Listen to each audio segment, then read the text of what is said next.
Suryani sudah membuka acara pada pagi hari ini. Yang terhormat Bapak keynote speaker, Bapak Profesor Vincent Gaspers, Bapak Ketua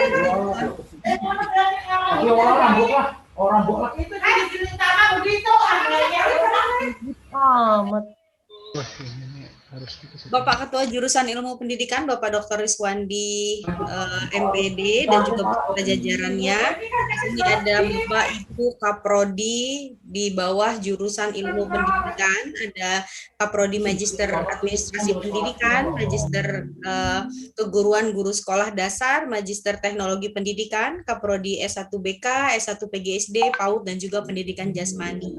Yang terhormat juga Bapak Ibu dosen yang sudah meluangkan waktu untuk hadir pada kegiatan webinar dan temu alumni jurusan ilmu pendidikan. Dan tak lupa juga teman-teman alumni jurusan ilmu pendidikan. Di sini ada 7 program studi. Mungkin saya tidak bisa menyebut satu persatu. Mudah-mudahan dari 7 program studi ini sudah ada yang mewakili alumni-alumninya hadir di sini. Saya sendiri juga alumni dari jurusan ilmu pendidikan. Saya alumni dari program studi bimbingan dan konseling. Mudah-mudahan di sini ada juga alumni bimbingan dan konseling. Saya lulus pada tahun 2008. Salam kenal Bapak Ibu semuanya. Semoga pada pagi hari ini kita bisa menerima ilmu, menarik apa saja yang akan disampaikan dan sharing session pada pagi hari ini. Selain nanti ada pemaparan keynote speaker, juga akan ada dari kaprodi-kaprodi yang ada di bawah naungan jurusan ilmu pendidikan, dan juga sharing dari para alumni yang tadi sudah mungkin bekerja di bidangnya masing-masing gitu ya. Oke, karena memang banyak agendanya pada pagi hari ini dan juga banyak yang akan berbicara atau juga berbagi pengalaman juga untuk pada pagi hari ini. Untuk mempersingkat waktu kepada Bapak keynote speaker kita, Pak Vincent Gaspers. Halo Pak Vincent.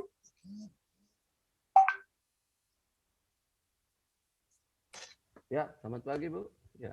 Selamat pagi Pak Vincent, salam kenal. Ya. Iya, selamat datang di webinar temu alumni jurusan ilmu pendidikan.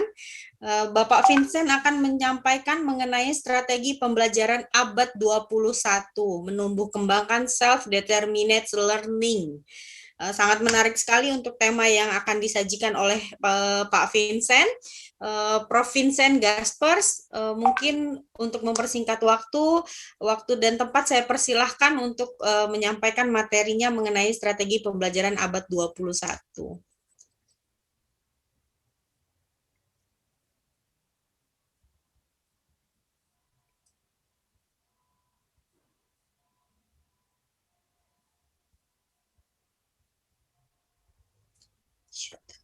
Ya, terima kasih Bu Moderator.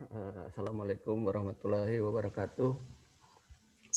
Selamat pagi dan sejahtera bagi kita semua. Pagi. Kehormatan bagi saya diundang Pak Dr. Riswandi MPD untuk ini temu alumni ini.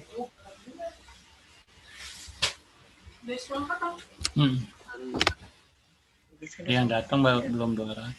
Ganti lagi aku screenshot lagi ya. Apa sih nak diajarin di sini pencet yang mana? Jadi ibu nggak usah nanti. Pencet yang ini tombol. Ya. Saya seperti disebutkan oleh Pak Dr. Riswandi tadi, bukan ahli pendidikan. Hanya berminat dalam bidang pendidikan. Mungkin sekedar perkenalan, saya akan menjelaskan sedikit mengapa saya mencoba untuk mendalami metode pembelajaran mandiri abad 21 ini. Saya besar di daerah yang tertinggal, ya, di daerah, mungkin Ibu Bapak udah tahu kalau provinsi tertinggal di Indonesia ya, di Nusa Tenggara Timur. Kemudian mengalami beberapa pengalaman buruk ketika kuliah, ketika sekolah. Gitu. Jadi saya 2 kali di SMA itu tidak naik kelas, ya, tidak naik kelas karena mungkin belum sadar belajar atau bagaimana itu oleh guru disebut lemah di dalam bidang matematik atau aljabar. Tapi ya dengan dengan istilahnya itu pontang-panting lah ya, kalau bahasa gaulnya itu ya akhirnya lulus juga dari SMA yang rendah, paling rendah kualitasnya. Jadi kalau SMA ada SMA favorit, saya paling rendah kualitasnya SMA itu. SMA di daerah itu paling rendah. Lantas karena cita-cita mau ke Jawa nggak mungkin, pada saat itu tahun 70-an itu suatu hal yang Indonesia belum maju ya dalam pengertian di Indonesia Timur. Saya terpaksa masuk Fakultas Peternakan. Jadi S1 saya adalah peternakan. Tapi saya tetap impian saya masuk ITB itu ada terus di dalam diri, cuma ya menunggu saja kapan waktu terbaik lah untuk mungkin mujizat terjadi atau bagaimana. Di peternakan saya nggak lulus juga mata kuliah statistika, pengantar statistika, sehingga saya tinggal lagi 1 tahun. Dulu belum sistem SKS, jadi sistemnya itu masih kalau nggak lulus 1 ya tinggal tingkat itu mengulang semua lagi. Ya, singkat cerita, pontang-panting juga saya lulus S1, peternakan. Cuma saya ada satu keinginan di dalam diri, kalau saya tidak menguasai sesuatu, saya mencoba untuk belajar itu. Jadi saya mengambil S2 pasca sarjana dalam bidang statistik, applied statistik.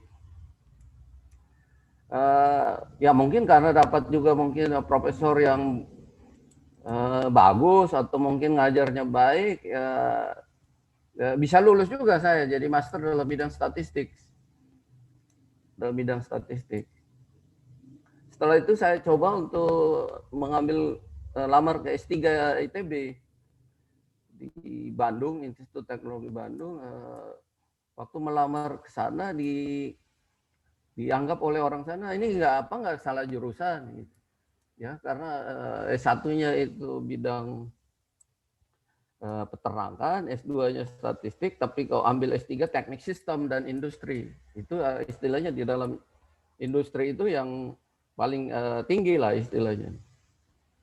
Jadi tapi saya beruntung juga memperoleh profesor yang melihat keinginan untuk maju dan keinginan untuk belajar.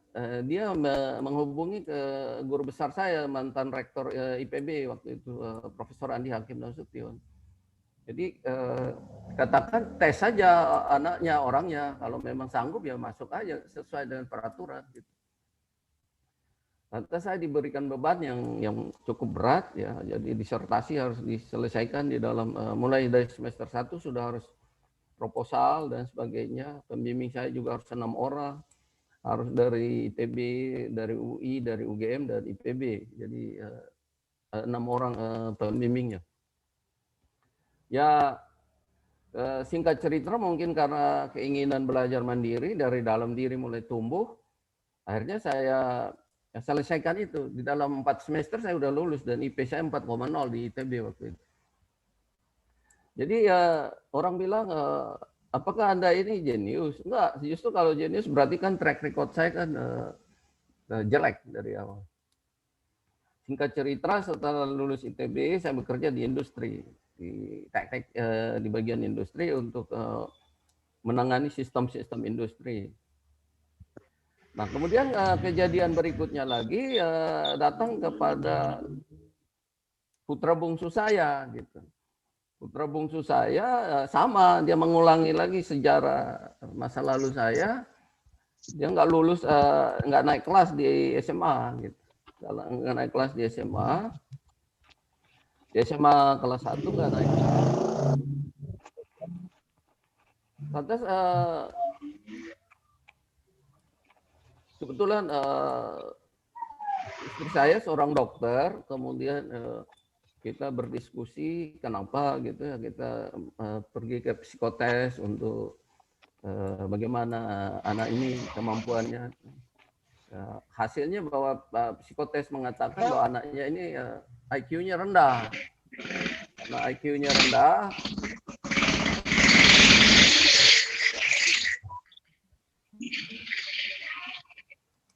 karena IQ-nya di bawah 100, maka sebaiknya dia jangan mengikuti pendidikan formal yang berat.